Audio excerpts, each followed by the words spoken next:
take this go from the gun, or I'm going to just sit and just toy with you and torch you in the last 100 meters. Like, you name it, the dude was just a beast. So it was, and I know after he had he left UVA early, and then as soon as he turned pro, he had some issues where he wasn't racing all that well. So pretty excited to see him make an Olympic team. And I think Olympic racing and world championship type racing situations kind of suit him, because typically those races don't go wire to wire really fast. It's more of like a build up to a sprint finish. And I mean, if there's anyone that is going to be in it with 50 meters to go, I like my money on Centro, and I like my money on Robbie Andrews. So that'll be exciting to watch.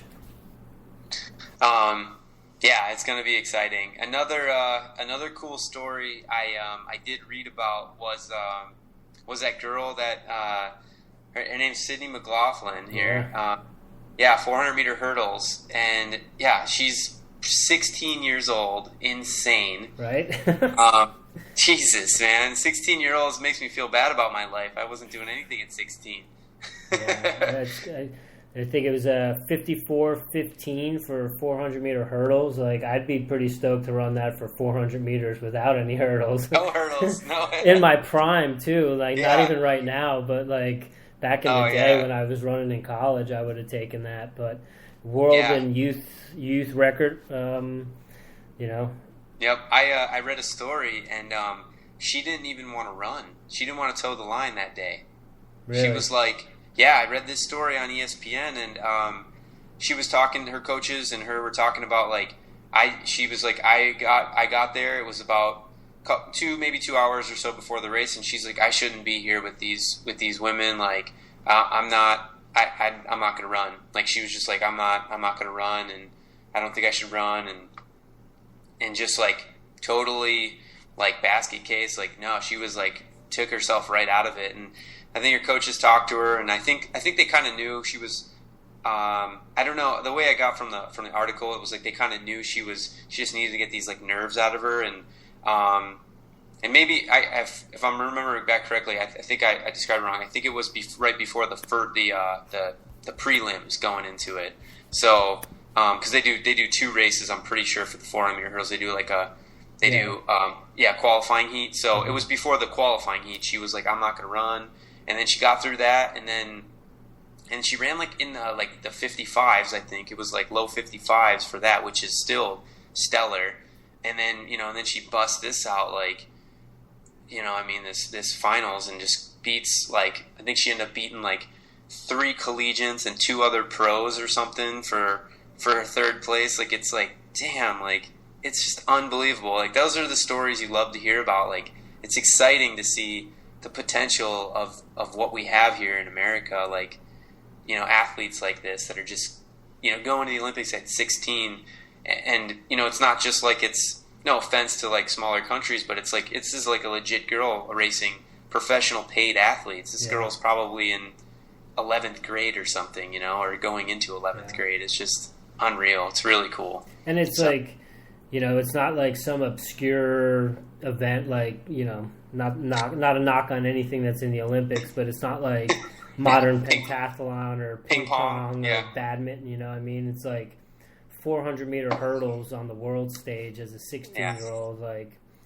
Man, as a someone who's coached high school sports and high school females, man, I just hope that she's got a good support system at home, and people don't inflate her head too much, and maybe even has a sports psychologist on hand, because as you look at it from where we are as being older, and you're like, man, what's the upside potential of this, and where can this go? And then it's also at 16 years old, and you're the world record, world junior and youth record holder, and making the Olympic team. It's where do you go to? Where do you go from there, or how do you continue to live up to that after you've done it at 16? You look at Bernard Lagat, who's made 5 Olympic teams. If she's made her first Olympic team as a 16-year-old, potentially how many, world and Olympic championship teams could she potentially make? That's got to be a lot of pressure too,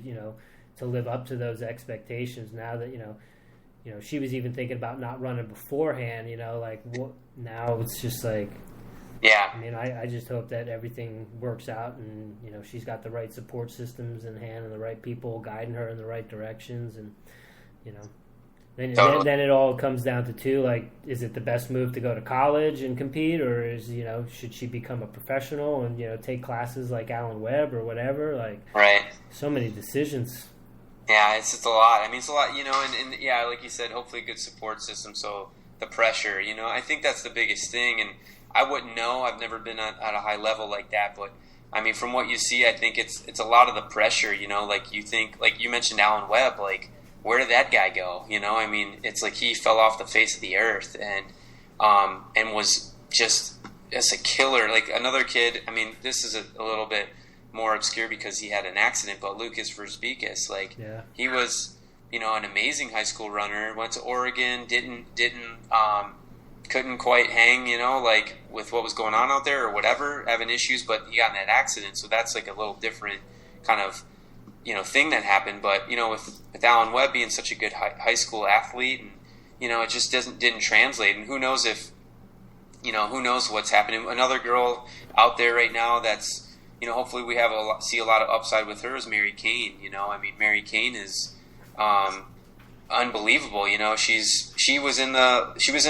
she in 2012 Olympic trials as like a, as a whatever? How old was she then? I mean, she was like was she only in like 9th grade? I have to look that up, but she seemed might like have been a junior.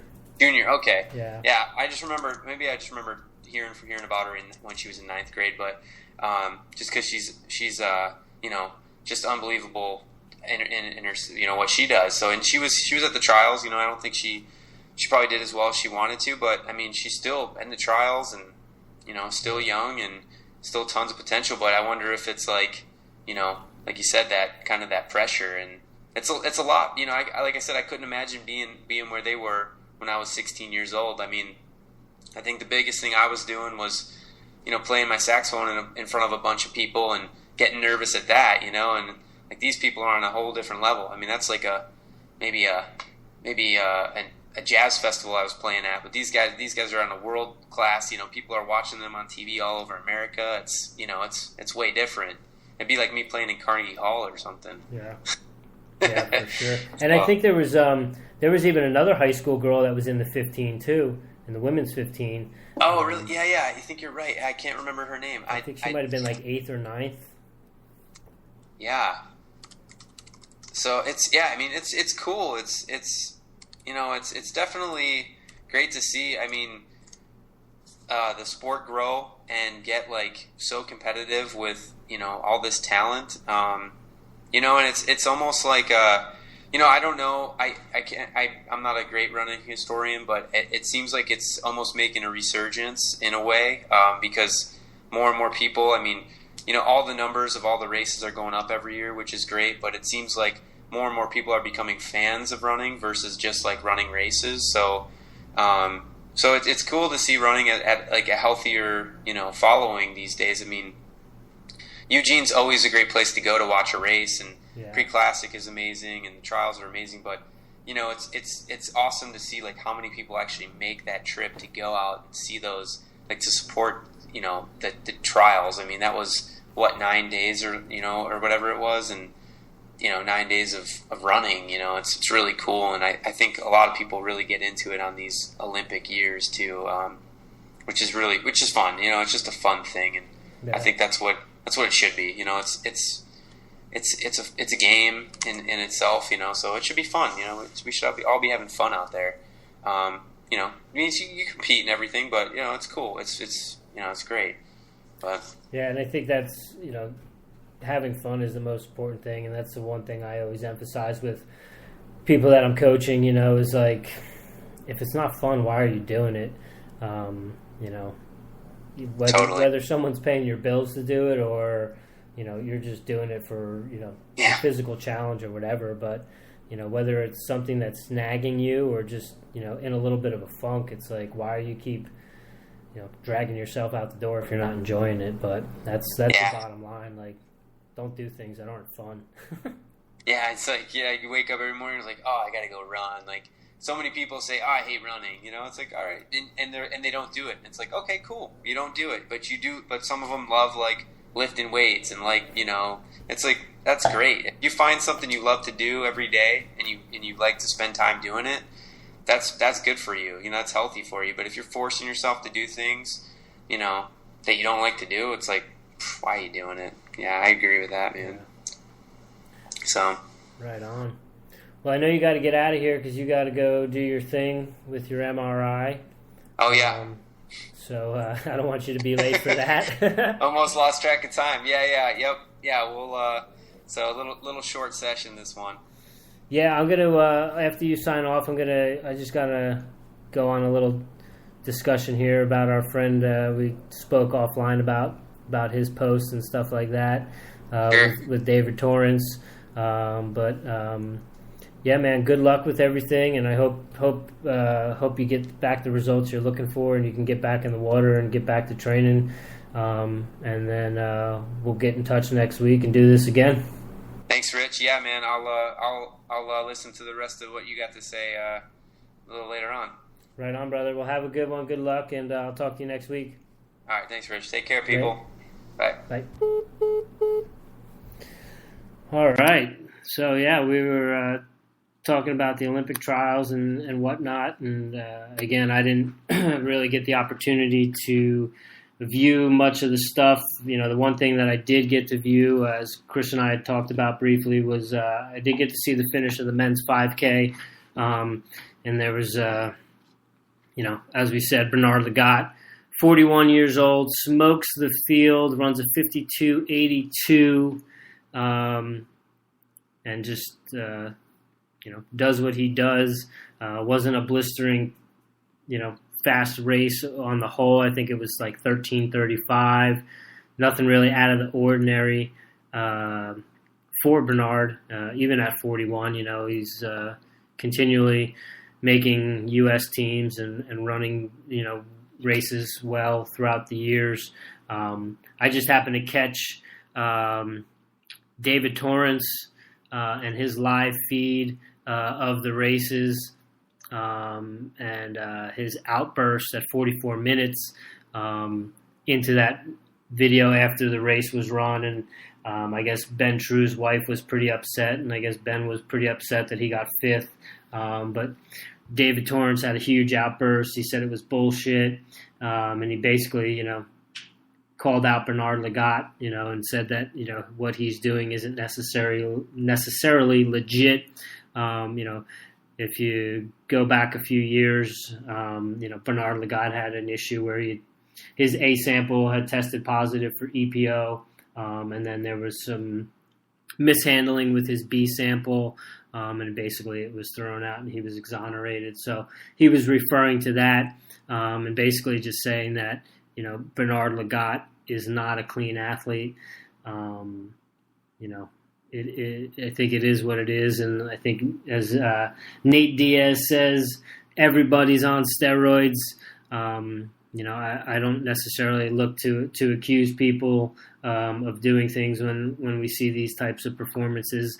I just, happen to take the stance that at that level, whether it's running, whether it's cycling, whether it's swimming, whether it's UFC, I think everyone at those levels is doing something, be it, whether they're injecting things or, skirting the system and looking for loopholes or taking things that are just on the fringe. You have Galen Rupp with his, I think it's the hyperthyroidism or I don't know, one of those. But, there was another article that was posted not too long ago about all these athletes that were, with the Alberto Salazar's team, that I think it was a doctor in Texas, maybe, I could be wrong, that had gone to see this guy for thyroid conditions. Kara Goucher has already spoken about it. Steve Magnus has also talked about how these athletes are taking these thyroid medications, and it is what it is. I think, it's whenever there's money involved and fame and things like this, and people are going to look to do